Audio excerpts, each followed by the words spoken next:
Allu Arjun fans కి ఎదురు చూసిన టైం వచ్చేసింది. పుష్ప 2 రిలీజ్ అయింది. మంచి టాక్ ని కూడా సొంతం చేసుకుంది. సినిమా చూసిన వాళ్ళంతా అల్లు అర్జున్ యాక్టింగ్ కి ఫిదా అయిపోయారు. యాక్టింగ్ లో అల్లు అర్జున్, డైరెక్షన్ లో సుకుమార్ పోటాపోటీగా విశ్వరూపం చూపించారంటూ ఆకాశానికి ఎక్కిస్తున్నారు. అయితే సినిమా మొత్తానికి హైలైట్ ఎపిసోడ్ అంటే గంగమ్మ జాతరే. ఈ సన్నివేశంలో చీరకట్టు అమ్మవారు గెటప్ లో కనిపించిన అల్లు అర్జున్ ని చూసి నిజంగా అమ్మవారు పూనిందా అనిపించేంతలా యాక్టింగ్ చేశాడు. అసలు ఈ వీడియోలో మనం ఏం తెలుసుకోబోతున్నామంటే, ఇంతకీ గంగమ్మ జాతరలో లేడీ గెటప్ ఎందుకు వేస్తారు, మగవాళ్ళంతా చీరలు ఎందుకు కట్టుకుంటారు, మరికొందరు అమ్మోర్లాగా, రాక్షసులాగా ఇలా చాలా గెటపుల్లో కనిపిస్తారు గంగమ్మ జాతరలో. Hello everyone, welcome to today's video. This is your friend Muttu Kolluri. ఇకేమాత్రం లేట్ చేయకుండా let's get in to the video. Gangamma జాతర జరిగే వారం పాటు ఎక్కడ చూసినా పూనకాలే అన్నట్లుంటుంది. ఇలాంటి వేషధారణలు గంగమ్మకు ఇష్టమంట. అందుకే ఈ వేషధారణలో అమ్మోర్ని దర్శించుకుంటే చల్లని చూపు ప్రసాదిస్తుందని, ఆమె కరుణా కటాక్షాలు లభిస్తాయని తిరుపతి గంగమ్మ భక్తుల విశ్వాసం. ప్రతి ఇయర్ డిసెంబర్లో గంగమ్మ జాతర గురించి డిస్కషన్ ప్రారంభమవుతుంది. అయితే డిసెంబర్లో వచ్చే 2వ ఆదివారం అర్ధరాత్రి రోజున చాటింపు వేసి తేదీలను ప్రకటిస్తారు.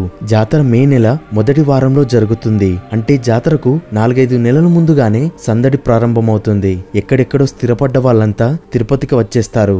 వారం పాటు వైభవంగా జరిగే జాతరను అసలెవరూ మిస్ అవ్వరు. కేవలం తిరుపతి వాసులే కాదు, చుట్టుపక్కల జిల్లాలు, రాష్ట్రాల నుంచి కూడా భారీగా భక్తులు తరలి వస్తారు. అసలు ఈ గంగమ్మ ఎవరంటే, తిరుపతిలో కొలువుదీరిన 7 అక్క చెల్లెల్లో గంగమ్మ ఒకరు. ఈమె శ్రీ వెంకటేశ్వర స్వామి సోదరిగా భావించి పూజలు చేస్తారు. అందుకే టీటీడీ తరపున అమ్మవారికి పట్టు వస్త్రాలు సమర్పిస్తారు. ఈ జాతర ఎప్పుడు జరుగుతుందంటే, మే నెలలో మొదటి మంగళవారం అర్ధరాత్రి కైకేయి వంశీల ఆధ్వర్యంలో చాటింపు వేసి మొదలయ్యే జాతర వచ్చే మంగళవారంతో ముగుస్తుంది. ఈ పండుగ అనేది 7 రోజులు జరుగుతుంది. ఈ 7 రోజులు కూడా ఎవ్వరు కూడా పులిమేర దాటి బయటికి వెళ్లరు.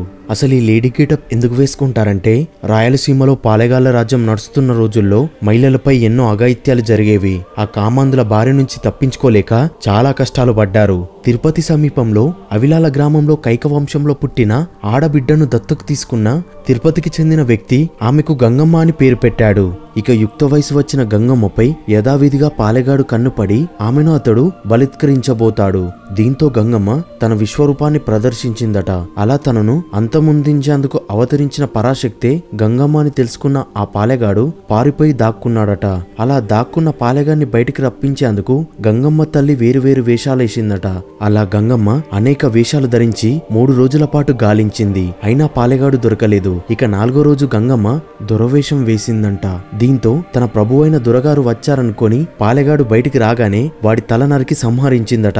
ఈ దుష్ట శిక్షణ తలుచుకుంటూ ఆ తల్లి చల్లగా కాపాడాలని కోరుకుంటూ అలా ప్రతి ఇయర్ ఈ జాతరని జరుపుకుంటారట.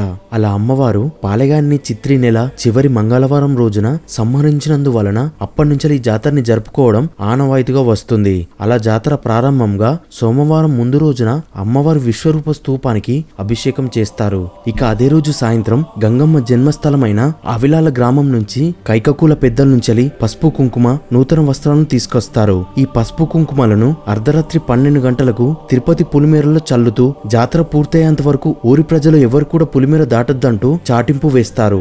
అలా ప్రారంభమైన జాతర వారం రోజుల పాటు జరుగుతుంది. అలా ప్రారంభమైన రోజు నుంచి పాలెగాన్ని వధించేంత వరకు గంగమ్మ వేసిన వేషాలన్నీ భక్తులు కూడా వారం రోజుల పాటు రకరకాల వేషాలు ధరిస్తారు. ఈ క్రమంలో మొదటి రోజున బైరాగి వేషం వేస్తారు. కామాన్ని జయించడానికి గుర్తుగానే ఆనాడు గంగమ్మ తల్లి ఈ బైరాగి వేషం వేసిందని భక్తుల నమ్మకం. అందుకే గంగమ్మ వేసినట్లుగాను మొదటి రోజు బైరాగి వేషం వేస్తారు. ఇక 2వ రోజు బండ వేషం. మనుషులు కష్ట నష్టాలని పట్టించుకోకుండా బండలాగా ఉండాలనే సత్యాన్ని ఈ వేషం చాటుతుందని అంటారు. ఇక 3వ వేషం తోటి వేషం. దీన్ని ఎక్కువగా పిల్లలు వేస్తారు. ఇక 4వ రోజు దొరవేషం. డప్పు సందడి మధ్య దొరవేషధారులు ఊరంతా ఊరేగుతారు. శనివారం నాడు అమ్మవారు దొరవేషంలో పాలెగాన్ని సంహరిస్తుంది. అలా 4వ రోజు పాలెగాన్ని సంహరించిన గంగమ్మ 5వ రోజు మాతంగి రూపం ధరించిన పాలెగాని ఇంటికి వెళ్లి దుఃఖంలో ఉన్న ఆయన భార్యను ఓదార్స్తుందట.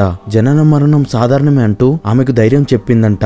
దీనిని గుర్తు చేసుకుంటూ భక్తులు ఆదివారం నాడు మాతంగి వేషాలు వేస్తారు. ఇక 6వ రోజు సున్నపు కుండలు వేషం వేస్తారు. అలా వారం రోజులు జాతర జరుపుకున్న గంగమ్మ చివరి ఘట్టానికి చేరుకుంటుంది. ఆ చివరి రోజు రోజున గంగమ్మను వివిధ వేషధారణలు కొల్చి అమ్మవారికి ప్రత్యేక అభిషేకం చేసి ముగింపు ఉత్సవాలు నిర్వహిస్తారు. అలా వారం రోజులు జరిపిన అమ్మవారి జాతర అభిషేకం తర్వాత భక్తుల మొక్కులతో జాతర ముగుస్తుంది. అమ్మవారి అభిషేకానికి విశేషంగా భక్తులు తరలి వచ్చి అమ్మవారిని కొలుస్తారు. అప్పట్లో ముందుగా గంగమ్మను దర్శించుకొని తిరుమలకు వెళ్లేవారట.